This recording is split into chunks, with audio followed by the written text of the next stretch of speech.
Marli. Deixa eu compartilhar minha tela aqui com vocês.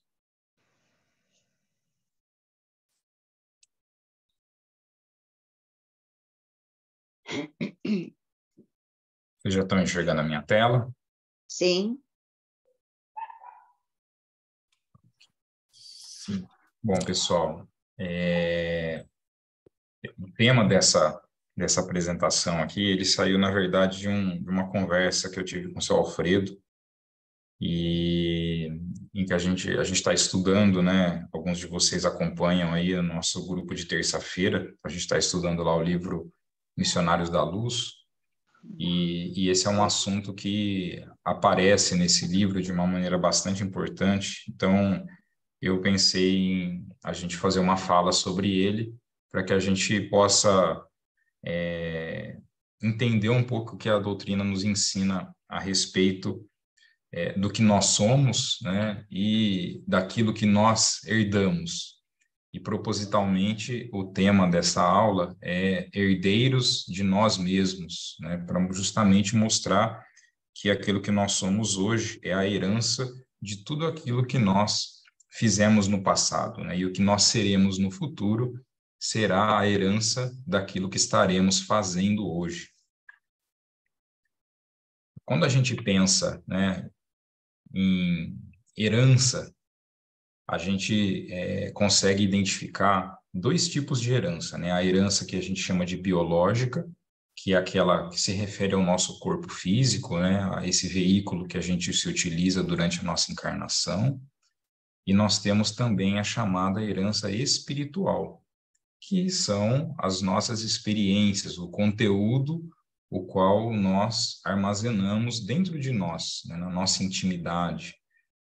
As nossas vivências, os nossos sentimentos, os nossos pensamentos, e que nós vamos levando de uma encarnação a outra. Então, nós carregamos aí esses dois tipos de herança. A herança biológica, ela é um tema estudado pela ciência terrena e estudado por essa ciência que nós chamamos de genética.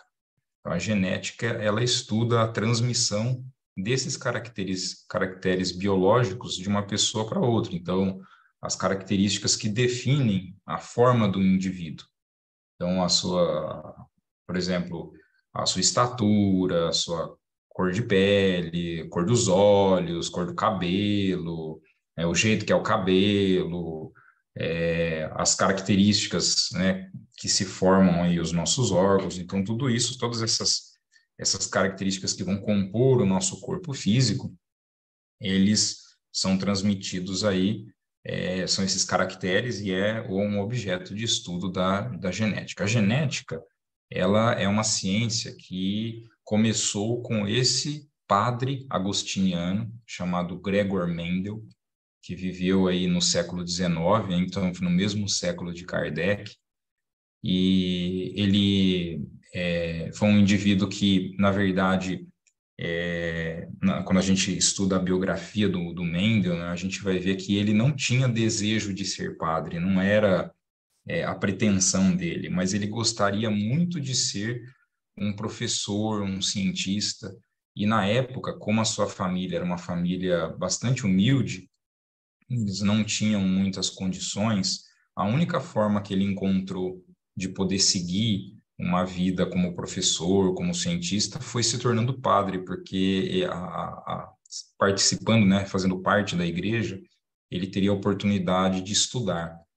Então foi por isso que ele se tornou padre, mas ele era, né, um exímio professor de física, de matemática, de ciências naturais, né? Ele vivia na Áustria, e ele foi uma pessoa extremamente importante, porque foi ele que fez os primeiros experimentos que mostraram que havia uma transmissão de algo biológico, né, vamos dizer assim, dos parentais, né, do pai e da mãe, para os seus descendentes.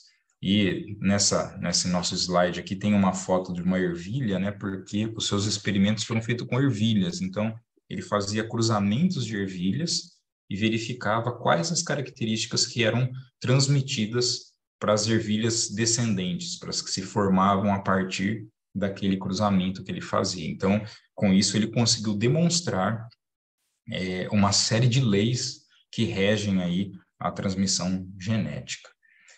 Mas na época do Mendel, não se sabia que estrutura das nossas células realmente era responsável por transmitir esses caracteres.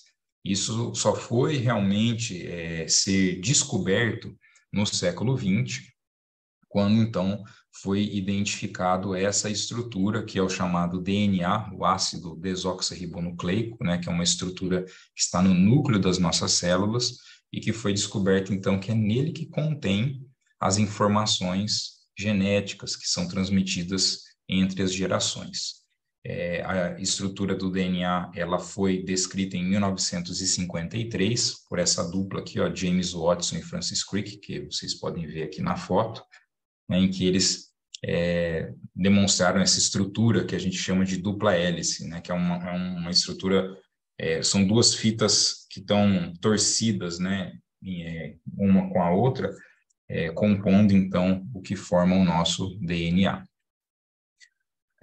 A partir desse momento, né, que a genética começou a se desenvolver e começou a ganhar bastante força, a ciência começou a acreditar que,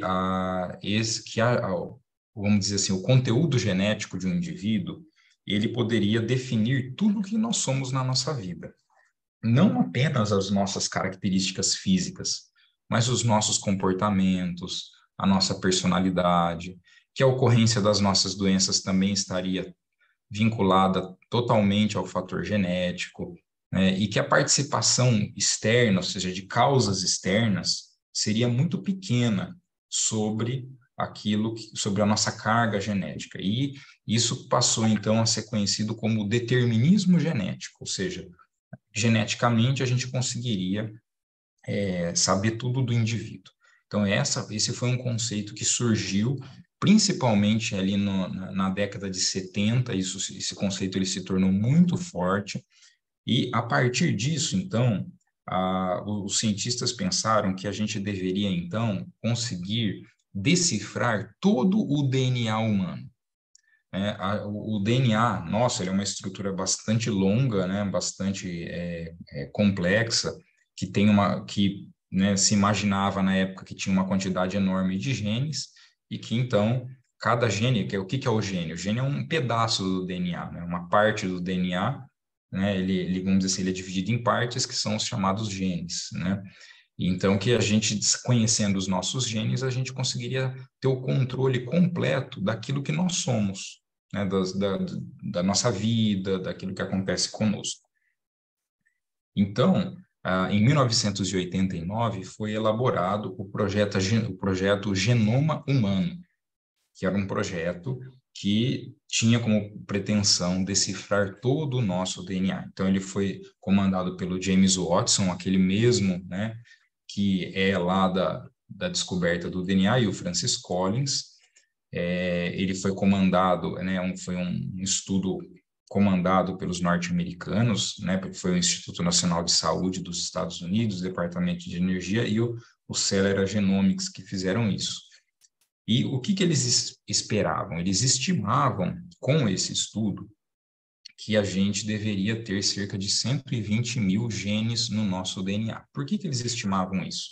Porque no nosso corpo físico, a gente tem cerca de 120 mil tipos diferentes de proteínas. E a gente sabe que cada gene produz uma proteína. Então, pensaram assim, olha, se a gente tem 120 mil genes, a gente tem que ter 120 mil proteínas, desculpe, a gente, consequentemente, tem que ter 120 mil genes. Esse foi o pensamento deles. Muito bem, esse projeto, ele foi um projeto que terminou, inclusive, antes daquilo que estava sendo previsto, e no ano de 2000 foi quando eles encerraram o sequenciamento completo do genoma humano. E aí foi um espanto. O resultado desse projeto Genoma Humano, ele realmente foi um estrondo na ciência. Por quê? Porque quando eles decifraram sequenciaram todo o genoma humano, eles encontraram apenas 23 mil genes, e não 120 mil. quer dizer, 100 mil a menos praticamente daquilo que eles imaginavam. E isso espantou por quê? Porque já vinha a ideia, bom, se nós só temos 23 mil genes, isso significa que cada gene pode produzir mais que um tipo de proteína. E aí vem a pergunta, e por que o gene escolhe produzir a proteína A, B ou C? Como é que ele vai definir, então, qual é a proteína que ele tem que produzir? E essa é a pergunta que até hoje a ciência ainda não conseguiu responder. Algumas coisas interessantes desse projeto, por exemplo, eles verificaram que a quantidade de genes que tem em nós, seres humanos, é a mesma que tem num pé de milho, é a mesma que tem num verme, num rato de laboratório. Então, isso espantou muitas pessoas, porque se achava que a gente teria muito mais genes para poder ter um corpo físico mais complexo. E não foi encontrado isso. Aliás, quando a gente pega, por exemplo, o verme aqui, ou mesmo o rato do laboratório, é, o, o que se encontrou foi que o nosso DNA ele só difere desses outros seres em cerca de 3% apenas da sua estrutura. Ou seja, 97% o nosso DNA é igual a de qualquer outro ser vivo que tem, né, no planeta. Então, ele é igual a um verme, ele é igual a um mosquito, ele é igual ao rato do laboratório, qualquer outro animal vai ter 97% de DNA igual ao nosso, ou seja, só 3% é realmente o que nos diferencia dos demais seres, dos demais, na verdade, dos demais animais que nós encontramos na natureza. Então, isso realmente foi um grande espanto, e isso pôs fim à ideia do determinismo genético, ou seja, existem mais coisas aí do que a gente possa imaginar. E daí surgiu, então, uma nova linha de pesquisa, uma nova ciência, que é a chamada epigenética, que justamente, então, entende que o que vai definir com que o gene escolha a sua proteína a ser produzida é algo que vem de fora do DNA, não está no DNA, vem de fora, alguma coisa que avisa o DNA qual é o gene qual é a proteína que ele tem que produzir. Então, a Ricardo, epigenética hoje, ela está tentando estudar quais são esses fatores, né? Ricardo, Existem... eles não estão rodando, tá? Eu te mandei chat em particular, mas você não leu. Vocês não estão vendo a apresentação? Não, a gente está vendo, a gente está lá no Herdeiros de Nós Mesmos. Eu tentei não atrapalhar Puxa, não, e então pera só um pouquinho. Deixa eu interromper o compartilhamento aqui e eu vou começar de novo. você quer que eu apague agora? Que eu para?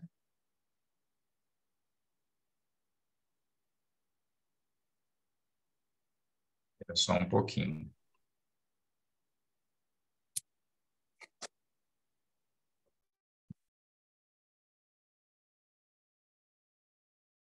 Dentro dentro dessa ideia da epigenética, né, de se tentar estudar esses mecanismos, o que pode estar interferindo, né, no nosso DNA e comandando e fazendo com que o DNA escolha qual é a sua proteína que ele vai ser produzido, a gente tem uma série de pesquisadores trabalhando nisso. E aí eu trago o destaque dessa dupla aqui, ó, do Roger Penrose e do Stuart Hameroff. O Penrose, ele é um matemático da Universidade de Cambridge.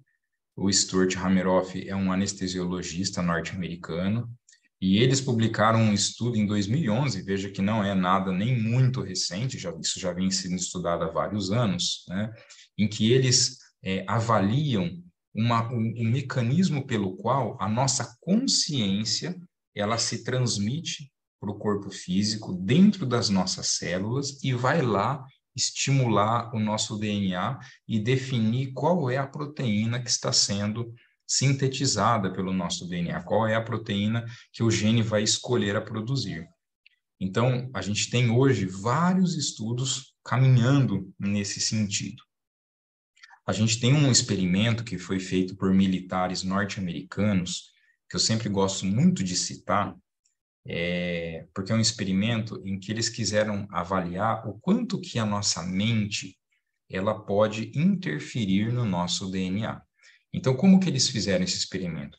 Eles pegaram alguns indivíduos voluntários e eles fizeram um raspado na boca, aqui na nossa mucosa da boca, e aí retiraram dali algumas células. Na verdade, são leucócitos, são glóbulos brancos que foram retirados ali da nossa mucosa.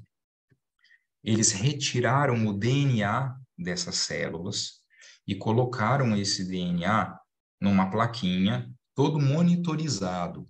Então, assim, para saber como que está a sua estrutura, sua conformação molecular, tudo. Então, eles tinham, vamos dizer assim, o comando ali, né, do que estava acontecendo com o DNA. E aí, o que que eles fizeram? O seguinte experimento. Então, eles pegaram um indivíduo, colocaram a plaquinha do lado da pessoa, o indivíduo, então, sentado do lado, e foram expondo esse indivíduo a vídeos que faziam com que a pessoa pudesse demonstrar sensações ou sentimentos. Então, por exemplo, um vídeo de uma situação muito bonita para a pessoa se sentir feliz, vídeos de situações muito tristes ou muito, assim, que gerassem mal-estar. E o que que eles verificavam? Que conforme o indivíduo ia assistindo esses vídeos, o seu DNA, que estava do lado dele, mas sem contato físico algum, ele se modificava, a sua estrutura se mudava, se transformava à medida que o indivíduo manifestava sentimentos em relação àquilo que ele estava assistindo. E isso já impressionou. Aí o que que eles pensaram? Bom, está aqui do lado. E se eu pegar esse DNA e colocar numa sala ao lado? Puseram o DNA na sala ao lado. E ele continuava se modificando conforme o indivíduo assistia e sentia diante daquelas imagens que ele estava sendo apresentada a ele. Aí eles pensaram, bom, na sala do lado o DNA continua mudando a sua conformação. E se a gente puser num outro edifício, num outro prédio, levaram o DNA para o outro prédio? Ele continuava se transformando. E assim eles foram fazendo. Eles perceberam que o DNA se modificou até cerca de 20 quilômetros de distância do indivíduo, sem contato físico algum. Mas quando eles fizeram esse experimento, o que que eles quiseram identificar? Existe alguma coisa que está nos conectando a esse DNA, que nós não enxergamos, que nós não conseguimos perceber, mas que está presente, porque o DNA está se modificando à medida que a gente está sentindo ou pensando. Esse experimento, ele vem de encontro a essa questão, por quê? Porque ele está mostrando para nós que a nossa mente é capaz de modificar o nosso DNA, mesmo o DNA que não está mais inserido no nosso corpo, mas que nos pertenceu às nossas células. Esse DNA continua sendo modificado, ou seja, nós temos uma extrema influência mental sobre aquilo que acontece com o nosso DNA, com as nossas células. E aí, indo, né, para aquilo que Kardec nos ensina na doutrina espírita, né, Kardec faz a seguinte pergunta, lá no Livro dos Espíritos, a pergunta 851. Haverá fatalidade nos acontecimentos da vida, conforme ao sentido que se dá a este vocábulo? Quer dizer, todos os acontecimentos são pré-determinados? E neste caso, que vem a ser o livre-arbítrio? Por que eu estou dizendo isso, trazendo essa pergunta aqui para vocês? Porque a ideia da genética, ela gera essa ideia do determinismo, ou seja, vai ter que ser assim e ponto final, né? Geneticamente isso é impossível. E a nossa pergunta sempre é, será que é assim?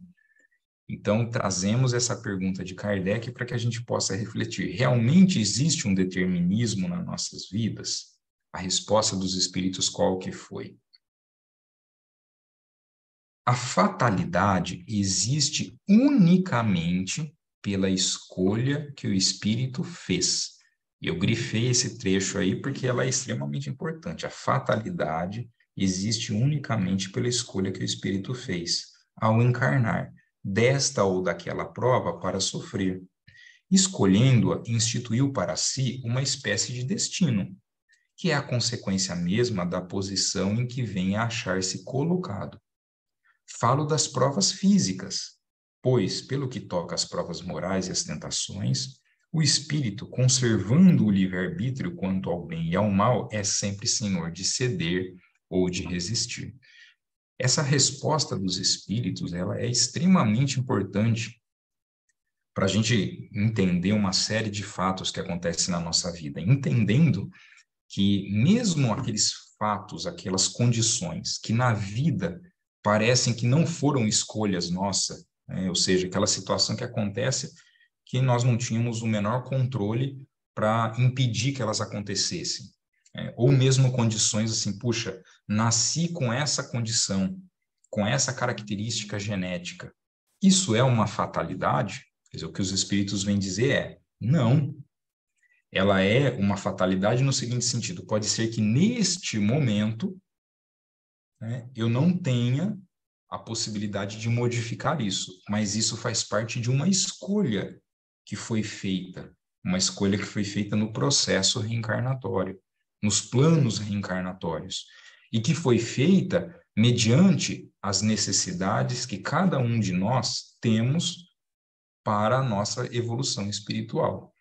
Essas necessidades certamente dependem muito daquilo que nós fizemos no passado, ou seja, das circunstâncias em que nós podemos ter falhado no passado, né, dos erros que nós podemos ter cometido, né, das transgressões às leis divinas que no passado nós fizemos e que nos impõem certas condições para que a gente possa, no futuro, né, a gente possa reparar aqueles erros e nos equilibrar, encontrar, né, o nosso equilíbrio, o nosso processo educativo, que é o princípio aí da lei de causa e efeito. Então, é importante que a gente entenda isso. E aqui, e veja bem, né, quando eles dizem aqui, né, que eles estão se referindo às provas físicas, ou seja, né, as questões, né, que estão mais ligadas às questões físicas e não à moral, porque moralmente nós temos a liberdade, nós temos o livre-arbítrio a todo instante de poder modificar qualquer coisa que exista em nós. Então, as nossas más tendências, por exemplo, né, as nossas negatividades que a gente alimenta dentro de nós, como o egoísmo, como o orgulho, a vaidade, são condições que, a qualquer instante, nós temos a oportunidade de poder modificar isso. Não que a gente vá conseguir modificar do dia para a noite, mas a gente pode, né, a qualquer momento, ter o impulso de querer melhorar, o impulso de ser melhor, o impulso de, né, vencer estes íntimos obstáculos que nós carregamos. Diferente das questões físicas, né? Por exemplo, se eu reencarno, por exemplo, com uma certa característica, com um problema de saúde, por exemplo, que é determinado geneticamente, obviamente que eu não consigo eliminar aquele problema por completo. A gente pode lidar com aquele problema, controlar aquilo, mas a gente não consegue eliminar por uma questão física, ou seja, eu tenho uma condição da qual eu vou ter que conviver com ela, e que não é uma fatalidade. É uma escolha feita no momento, né, de se planejar a reencarnação e que compreende as necessidades reencarnatórias que eu trago comigo. Então, reforçando essa ideia, né, as nossas atitudes passadas, né, que foram certamente atitudes equivocadas, né, que foram contrárias às leis divinas, né, elas acabam, né, pela lei de causa e efeito, né, definindo as nossas necessidades reencarnatórias, né? Lembrando, né, eu gosto muito de reforçar isso, que a lei de causa e efeito, ela é uma lei educativa, ela não tem o objetivo de punir, né? Então, aquilo que nós sofreremos expiando uma condição que a gente provocou no passado, não vem com o objetivo de punição, ela vem com o objetivo de nos transformar, ou seja, para que a gente possa se modificar intimamente e poder dar um passo além, vencer essas negatividades, como eu falei, vencer o egoísmo, vencer o orgulho, a vaidade que possa existir em nós e que nos prendem ainda às nossas condições inferiores. Então, ela vem com esse mecanismo, né, de educativo obviamente, né, essas necessidades reencarnatórias nos levam ao nosso planejamento existencial, que vão definir as consequências atuais, que é aquilo que nós viveremos na atual existência. Nós temos que lembrar, né, que também é bastante importante, né, que nós, seres encarnados, nós somos compostos por uma tríade, né, que é formada pelo espírito, que é o princípio inteligente, pelo corpo físico, que é o nosso veículo de expressão aqui na Terra enquanto encarnados, e para que a gente possa juntar, né, o espírito, que é extremamente sutil, com o corpo físico, que é uma estrutura extremamente densa, a gente precisa de um corpo intermediário que faz essa ligação, que faz essa junção.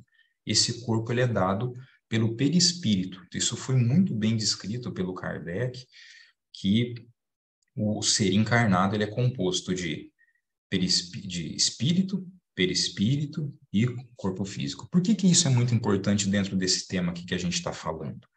Porque o perispírito nosso, ele é exatamente o mesmo de uma encarnação a outra.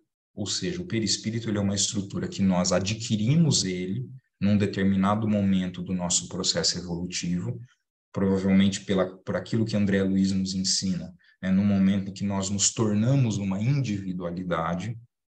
Então, a gente adquire um perispírito próprio, e esse perispírito, ele é sempre o mesmo. Claro que a gente vai modificando ele conforme a gente vai evoluindo. Então, a gente vai transformando esse perispírito, né? Mas ele é sempre o mesmo. Vamos dizer assim, a gente não troca de perispírito. Ah, esse daqui eu vou desprezar e vou pegar um novo. Tipo, igual é o corpo físico, né? O corpo físico não é o mesmo de uma existência para outra.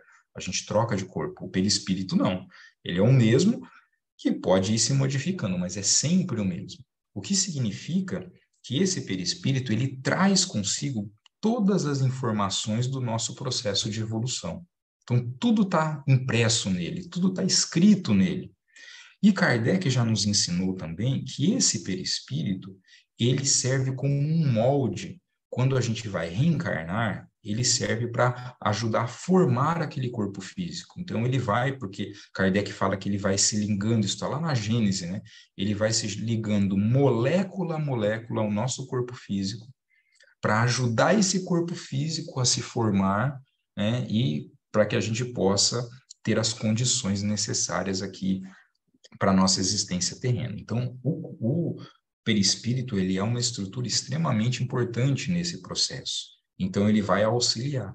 Mas é claro que a gente tem que pensar assim, puxa vida, mas o corpo físico vai ajudar, o perispírito vai ajudar o corpo físico a se formar. Mas e a carga genética do indivíduo? Ele vai poder romper essa carga genética? Ele vai poder modificar essa carga genética? Não, o perispírito ele não modifica a carga genética, ele vai usar aquela genética que o indivíduo tem para ajudar a formar aquele novo corpo. A questão é, o que faz o indivíduo definir a sua carga genética, né? Por que ele vai ter aquela carga genética exatamente? Continuando ainda em Kardec, na questão 860, Kardec faz a seguinte pergunta: pode o homem, pela sua vontade e por seus atos, fazer que não se deem acontecimentos que deveriam verificar-se reciprocamente? Ou seja, a gente faz um planejamento reencarnatório, a gente escolhe determinadas provas, determinadas condições a serem vividas, mas a gente poderia, pela nossa vontade, pelos nossos atos, ao longo da nossa existência, modificar isso daí? Ou seja, um fato que era para acontecer não acontece, ou talvez aconteça de uma maneira menos intensa. Seria possível isso? Resposta dos espíritos: pode, se essa aparente mudança na ordem dos fatos tiver cabimento na sequência da vida que ele escolheu. Ou seja, ele quis dizer que nós somos capazes realmente de modificar isso, de acordo com as nossas necessidades. Pode ser que ao reencarnar, a gente tenha feito um planejamento que um determinado fato acontecesse. Mas, mediante o meu comportamento ao longo da vida, pode ser que não haja mais a necessidade daquele fato, porque aquele evento não vai mais modificar, porque eu já alcancei aquela modificação, já alcancei aquela transformação íntima. Então, para que ele vai acontecer? Então, isso realmente pode modificar. A gente tem um caso muito interessante que eu sempre conto dele, né? Ele está lá no livro Painéis da Obsessão, que é que é um livro de psicografia do Divaldo, né, do espírito Manuel Filomeno de Miranda. E o Manuel Filomeno de Miranda, ele conta para a gente, né, um dos casos que ele relata lá nessa obra, que é o caso do Argos, ele falou assim, olha, o Argos é um indivíduo que nasceu com uma predisposição a desenvolver tuberculose ao longo da sua vida. Então, isso já era algo programado. Mas ele disse o seguinte, a depender do seu caminho, porque ele iria adoecer lá com seus 19, 20 anos de idade.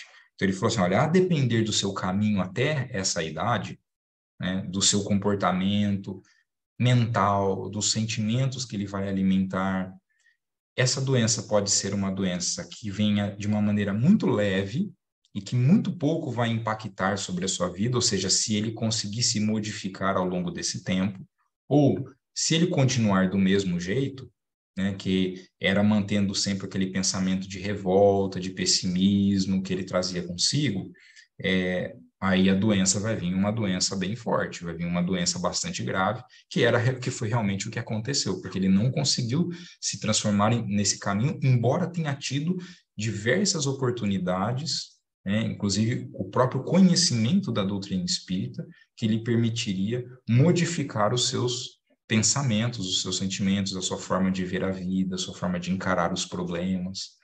Então, isso mostra para a gente, né, que a gente pode realmente ter essa mudança a depender dos nossos comportamentos.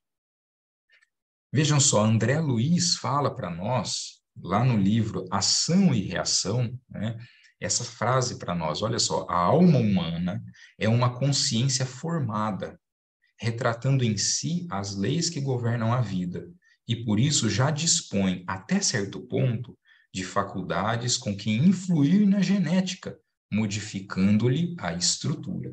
Vejam bem, mostrando claramente para nós, né, que a nossa consciência, o nosso pensamento, né, aquilo que nós somos na nossa intimidade, isso pode interferir de maneira direta na nossa genética, ou seja, no nosso DNA, definindo, por exemplo, qual é o gene, né, qual é a proteína, desculpem, qual é a proteína que cada um dos nossos genes tem que produzir, já que um gene pode produzir mais que uma proteína.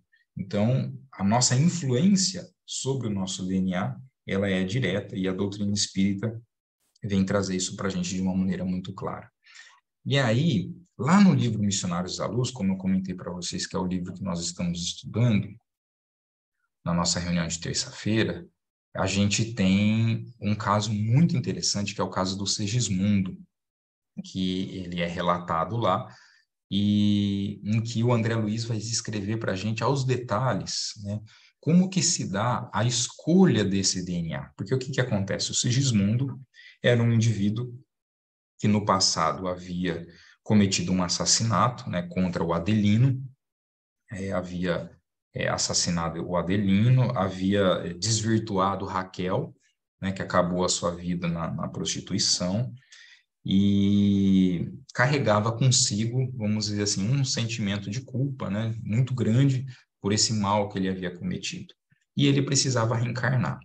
Adelina e Raquel reencarnaram antes e eles seriam os pais do Sigismundo. Então, Sigismundo iria reencarnar como filho deles. E aí, o que que acontece? O Sigismundo precisava definir as suas, vamos dizer assim, as suas necessidades reencarnatórias, aquilo que ele teria que passar ao longo da vida. E, por exemplo, um dos problemas que ele teria que viver seria um problema cardíaco, que seria uma forma, como ele mesmo entendeu, de expiar aquele erro que ele havia cometido contra o Adelino, que foi assassinado pelo próprio Sigismundo na existência anterior. Então, ele gostaria de experimentar isso. Olha, eu quero, então, ter essa doença cardíaca, isso vai ser importante para mim e tal, né, para resgatar essa questão. E aí, por exemplo, mas para ele ter uma doença cardíaca, ele tem que ter uma genética, né, no seu corpo físico novo que vai se formar, tem que ter uma característica genética que permita ele ter uma doença cardíaca. Então, não é qualquer indivíduo que tenha condições genéticas para isso. Às vezes, um indivíduo geneticamente, vamos dizer assim, é protegido de uma doença cardíaca. Mas ele precisava disso. E aí, como que o André Luiz vai contar para nós, né? Então, o que que acontece? Quando a gente vai ter o nosso processo, né, de formação do zigoto, né, da célula ovo, o que que acontece? A gente vai ter lá um óvulo, que é o óvulo materno, né? E nós temos uma quantidade enorme de gametas masculinos, que são os espermatozoides, que são mais ou menos cerca de 200 milhões de células que estão ali disponíveis para poder fecundar o óvulo. E aí o que que acontece? Essas células, elas vão numa corrida, né, até chegar no óvulo, e o primeiro que chega no óvulo é aquele que consegue entrar no óvulo, como está nessa imagem aqui que eu pus aqui na tela, né? O primeiro que chega lá, ele consegue entrar no óvulo e fecundar o óvulo. Uma vez que entrou um, os demais não conseguem entrar mais. Então, é um só que vai vencer essa corrida. É um dentre os 200 milhões de células que vão estar disponíveis ali. E aí, olhem só que interessante, né? Nesse reencarne do Segismundo, o que que o André Luiz nos ensina? Que quando o Segismundo, né, espiritualmente, então ele está lá em perispírito, né, naquele momento ali em que vai acontecer, né, a fecundação. Então ele fala o seguinte, que quando ele se aproxima, o Segismundo, o próprio perispírito dele, por uma questão de sintonia, né, de uma atração magnética, ele acaba, isso de uma maneira automática, o Segismundo não está pensando em nada, ele só está ali esperando para reencarnar. Mas é uma questão de sintonia de corpo físico com as células de espermatozoides que estão disponíveis ali. Ele vai imantar automaticamente aquele espermatozoide que possui as características genéticas que atendem às suas necessidades reencarnatórias. Porque nesses 200 milhões de células de espermatozoides, eles não são iguais. Na hora da gente produzir os gametas, seja o homem ou seja a mulher, quando vai produzir, né, o óvulo ou o espermatozoide, a gente mistura o DNA. A gente faz vamos dizer assim, uma salada de DNA. E isso é um mecanismo natural justamente para quê? Para que a gente crie variabilidade. É um mecanismo de defesa da natureza para que os nossos descendentes não sejam iguaizinhos a nós.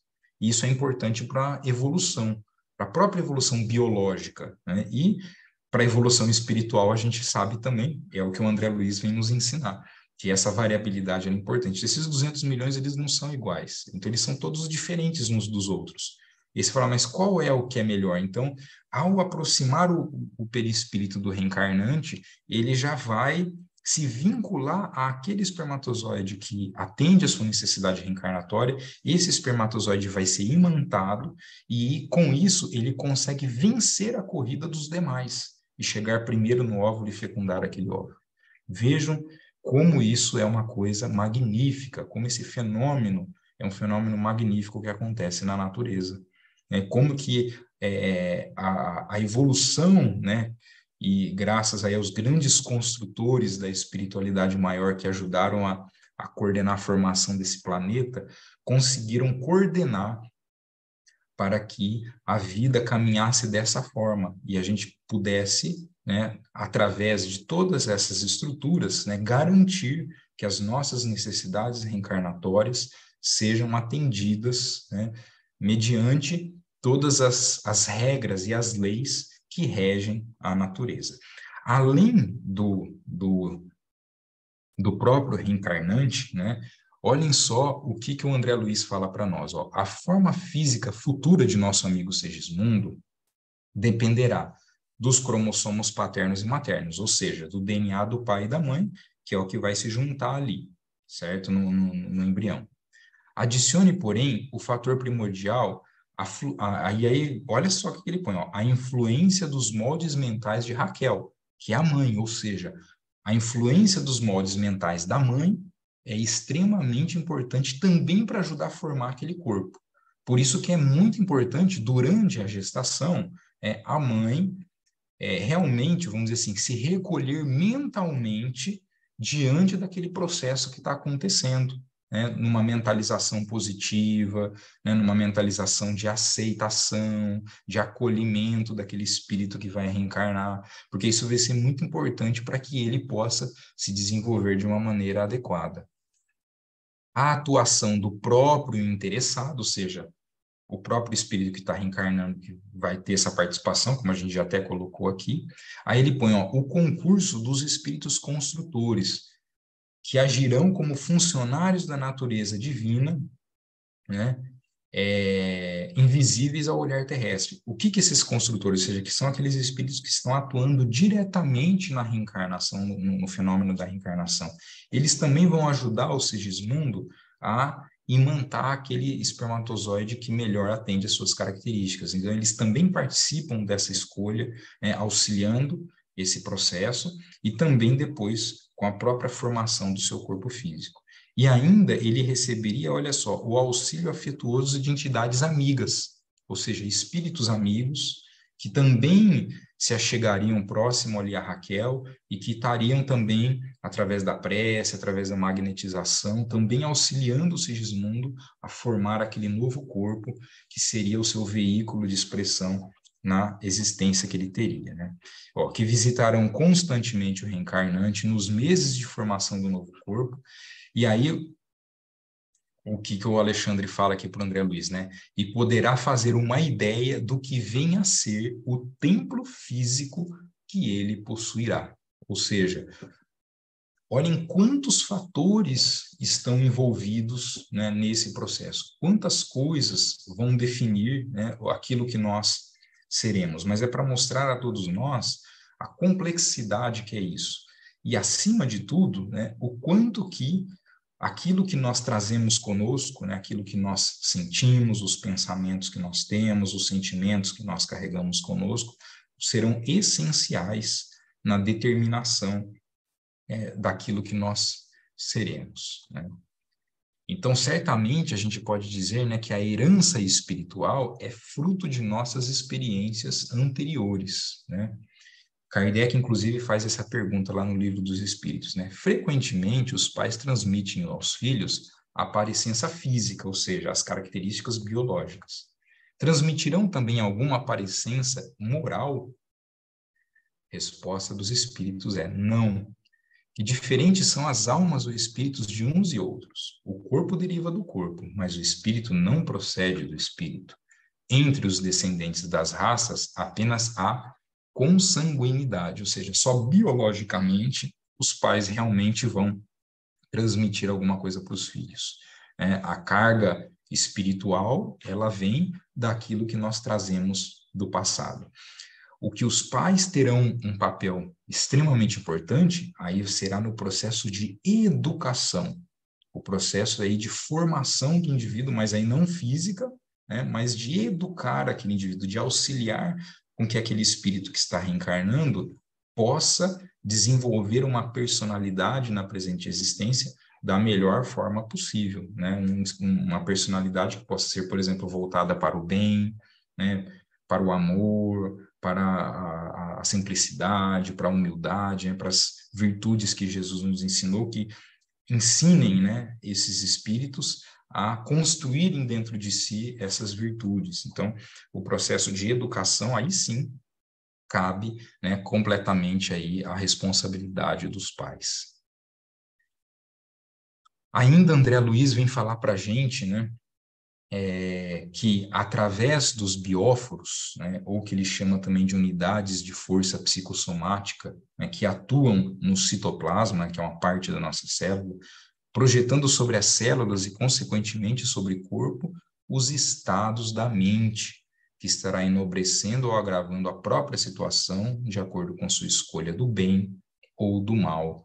Então, vejam, André Luiz deixa muito claro para nós que a gente está constantemente interferindo naquilo que acontece dentro de cada uma das nossas células, mediante o nosso estado mental, mediante a nossa escolha do bem ou do mal. Então, cabe a todos nós, né, esse processo de análise, de reflexão íntima para pensar o que nós estamos fazendo com o nosso corpo, né? O que nós estamos transmitindo ao nosso corpo.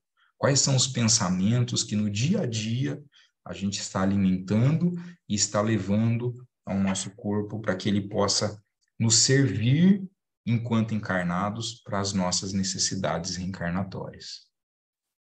Por isso que a gente tem que sempre lembrar, né, que nós somos herdeiros de si mesmos, ou seja, nós herdamos tudo aquilo que nós fazemos no passado, espiritualmente falando e fisicamente falando, porque mesmo dentro das regras da genética, mesmo dentro das regras da vida física, nós ainda definimos no processo reencarnatório tudo aquilo que nós teremos e vivenciaremos nessa existência.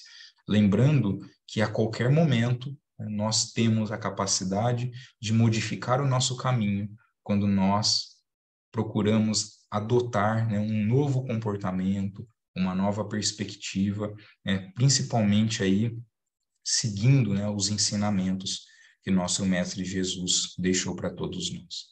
Era isso que eu queria passar para vocês, gente. Agradeço demais a atenção de todos. Obrigado.